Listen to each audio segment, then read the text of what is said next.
They didn't fall in love with your soul, they fell in love with your light, not because they understood it, but because they were cold and you were warm. They came with smiles, soft words, and hungry eyes, not looking to connect, but to consume. And you, so generous, so unaware of your own worth, offered pieces of yourself without keeping track. But what happens when the giver grows tired, when the flame pulls back from the wind? That's when their true face appears. Not grateful, not loving, but frustrated because it was never about you. It was about what you gave. This is not a story of betrayal. It is a revelation, a moment when you finally understand. They never wanted your soul to rise, they only wanted your energy to fall. Into their hands, the hidden hunger behind the smiles. They didn't come to love you. They came to feed on you. You thought it was connection, but it was consumption in disguise. You mistook their smiles for sincerity, their attention for affection. But behind their compliments was a quiet hunger, a hunger for your energy. You were the light they couldn't create within themselves, so they followed you, not to cherish you, but to drain you. They watched how people gravitated to you. They felt the calm that settled when you spoke, the way tension melted in your presence. And it wasn't admiration. It was calculation. They figured out quickly that being close to you felt like plugging into a generator. You lifted their moods, you helped them feel safe, seen, alive. But did they ever once ask how you were when your own soul was crumbling? Did they ever offer light back when you were dimmed? No, because this wasn't a mutual exchange. It was a one-way transaction. They fed off your hope when they had none. They fed off your laughter when their world was quiet. And they fed off your patience while giving none in return. It wasn't always obvious. The most dangerous kind of taker doesn't yell or steal in the dark. They compliment you, they call you strong, they say you're different, and then, piece by piece, they take what makes you you. The worst part is, you let them, not out of weakness, but out of love, out of hope that one day they'd offer the same back, that one day they'd stop taking and start giving. But people who feed on energy don't suddenly learn to generate their own. They become addicted to the source. And when the source starts running low, when you begin to change, to pull back, to protect yourself, they don't reflect. They resent. They'll say you're distant now, that you've changed, that you're not who you used to be. And they're right. You're not. Because the version of you they loved was the version who didn't know better. The version who didn't yet see that being needed isn't the same as being loved. You were the spark that kept their darkness at bay. But they never stayed to protect your flame.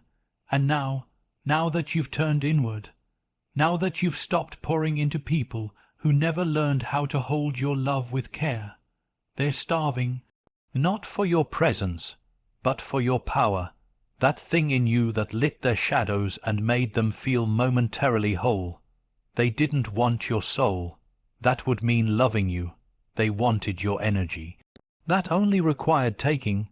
Energy is power, and you had it. They didn't follow you because you were ordinary. They followed you because something in you couldn't be explained.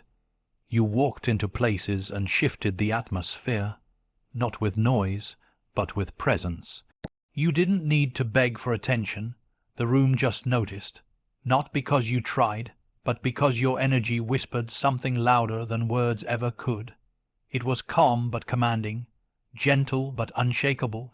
And some people, oh, they didn't like that, because power that isn't loud terrifies the loud. They couldn't quite name what it was about you that made them feel exposed, but they knew enough to keep you close. Because if they stood beside you, some of your light might reflect off of them. You had what they couldn't manufacture, peace without performance. You didn't chase people. You didn't demand validation. You simply were, and in a world addicted to approval, your self-possession felt like rebellion. But make no mistake, they didn't admire it. They studied it. They watched the way people leaned in when you spoke. They saw how you held your ground without raising your voice, and it wasn't your soul they craved. No, that would require humility. It was your energy, your power, your ability to be still and strong in a world that's always rushing and crumbling. You were the calm in the chaos, the balance in the noise, They saw that you didn't need to outshine others to be radiant, and that threatened them, because they knew that kind of power couldn't be faked. It had to be earned, through pain, through growth, through self-awareness, and they didn't want to do that work. They just wanted to borrow yours. That's why they loved you in public, but questioned you in private. That's why they took your ideas, your style, your words, but never gave you credit, because you reminded them of what they weren't willing to become, and when they realized they couldn't own you, they tried to shrink you.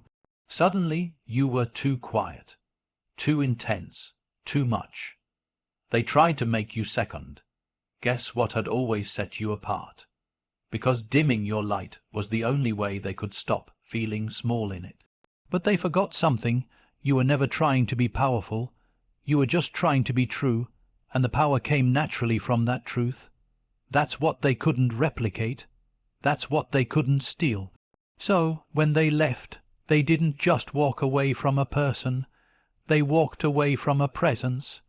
And now, no matter who they stand next to, it won't feel the same, because what you carried wasn't decoration. It was depth. It was soul, learned silence, forged battle-tested energy, and they know now. They weren't drawn to your face, your voice, or your charm. They were drawn to your power, and they never had the courage to create it in themselves. You were the flame. They were the cold. You were the flame. And they were the cold, pretending not to shiver. You didn't realize it at first, how much warmth you gave off just by being present. But they did. They noticed it the moment they met you. You walked in and the temperature changed. Suddenly the silence felt softer. The anxiety in the room took a breath. You weren't loud, you weren't showy. You didn't have to be. You were steady fire, constant, glowing, alive. And they were the chill, not just lost in their own darkness, but comfortable in it, until you came along and gave them a feeling they hadn't known in years. Comfort. You became their favorite escape, not because they loved you, but because you made the cold in them stop biting. But here's the thing about people who live in cold places for too long. They forget how to handle the heat. At first, they worshipped your light. They sat close. They leaned into you like a fire in the middle of winter. But then they started pulling away, flinching from the very flame they once craved. Not because you changed, but because being near you reminded them of what they weren't. You made them feel, and feelings, for the emotionally numb, are dangerous. So they began to criticize the very warmth that once healed them. You were too intense, too sensitive, too deep. You started shrinking, thinking maybe you were too much. But let me tell you, you were never too much. They were simply too frozen to receive you fully. People like that don't want to thaw. They want to borrow heat without having to generate it themselves. They want your emotional fire, your strength, your empathy, but only in ways that don't expose their own lack of it. And when it gets too close to burning through their mask, they step back, blaming the fire instead of facing their frost. That's why they disappeared when you needed them most. That's why they went quiet when you were breaking. Because they couldn't give back what they never learned to carry. You see, the flame doesn't just give warmth. It demands truth. And your light made them look at shadows they weren't ready to confront.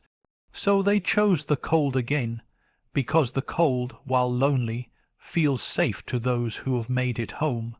But now that you're gone, they feel it, not just the silence, the chill, the absence of the one person who made their soul remember what aliveness felt like. And they won't say it out loud, but they know. They didn't just lose someone. They lost fire. They lost the heat that melted the walls around their heart. And in their quietest moments, they wish they could feel that warmth again. But fire does not chase frost, and you, my dear, have finally learned. You were the flame, they were the cold, and it was never your job to burn just to keep them comfortable. When they couldn't control it, they shamed it at first, they adored it. Your strength, your stillness, your knowing. They drank from your calm like it was water. They leaned on your presence like it was shelter. But something shifted the moment they realized they couldn't control it, that your peace wasn't something they could own, that your energy wasn't a switch they could flip when it suited them. That's when the admiration turned to agitation. Suddenly your boundaries became walls. Your silence became attitude. Your calm made them feel small, and instead of learning to grow, they tried to shrink you. That's how people like this operate. When they can't reach your level, they try to pull you down to theirs. When they can't handle your power, they try to redefine it. So they labeled your confidence as arrogance, your solitude as rejection. Your voice, when it finally trembled with exhaustion, became too dramatic. Because if they can convince you that your light is too much, they never have to admit that theirs is too dim. And you, in your kindness, questioned yourself. You wondered if maybe you were cold, maybe you were distant, maybe your silence was unfair. But let me tell you something, it wasn't. Your silence was sacred. It was where you went to recharge after pouring into everyone but yourself. Your distance wasn't rejection, it was protection, a shield against those who mistook your giving for weakness and your patience for permission. The moment you began reclaiming your time, your space, your emotional clarity, they couldn't handle it, not because it was wrong, but because it was powerful, because it was yours. See, people who feed off others hate when the supply runs dry. They don't want your healing, they want your access. They want the version of you that doesn't say no, that version that overextends, overexplains, overforgives. But when that version starts waking up, starts saying, I've had enough, I won't carry this anymore, I choose me now, they panic. Not because they love you, but because they loved your compliance. And when that ends, they can't call you theirs anymore. So instead, they try to shame you into shrinking again. But here's the truth. They never truly valued you. They valued your lack of resistance. And the moment you chose yourself, they revealed who they really were. Not partners, not friends, but quiet manipulators who mistook your empathy for surrender. You are not here to be manageable. You are not here to be palatable, silent, small. You are here to be whole. And if your fullness offends the ones who only loved your fragments, let them go.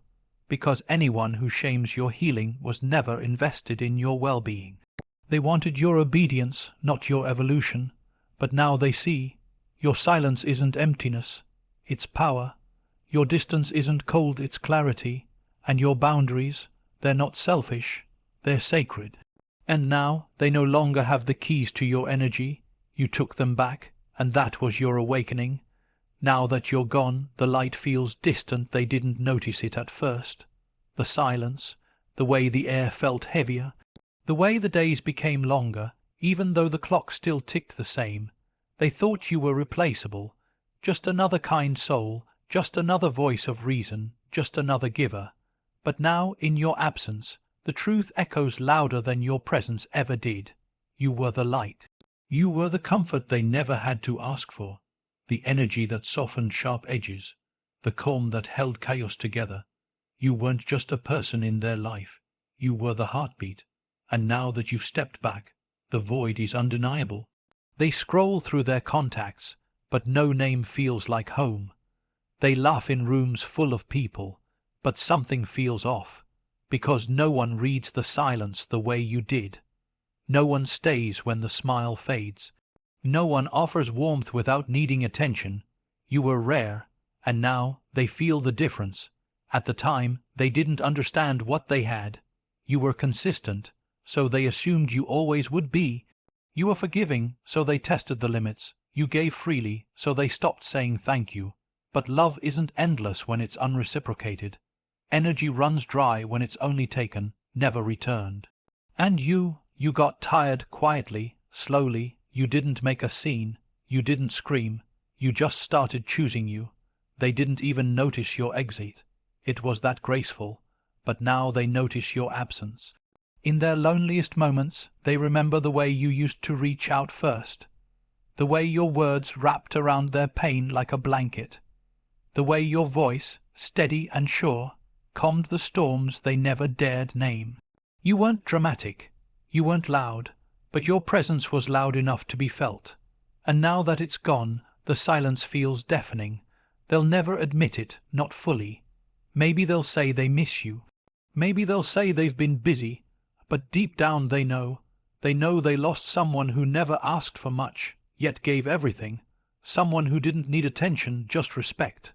Someone who didn't crave control, just honesty. And now, without your energy to stabilize the space, things fall apart faster. Conversations feel shallow, support feels conditional, the warmth is missing, and it's not coming back because you've learned. You've learned that your energy isn't for everyone, that your love isn't a resource to be mined, that your soul wasn't made to be background noise in someone else's chaos. And so you left, not out of bitterness, not out of revenge, but because you finally realized you were the only one keeping the light on, and now that you've taken it with you, the darkness is starting to feel very, very real.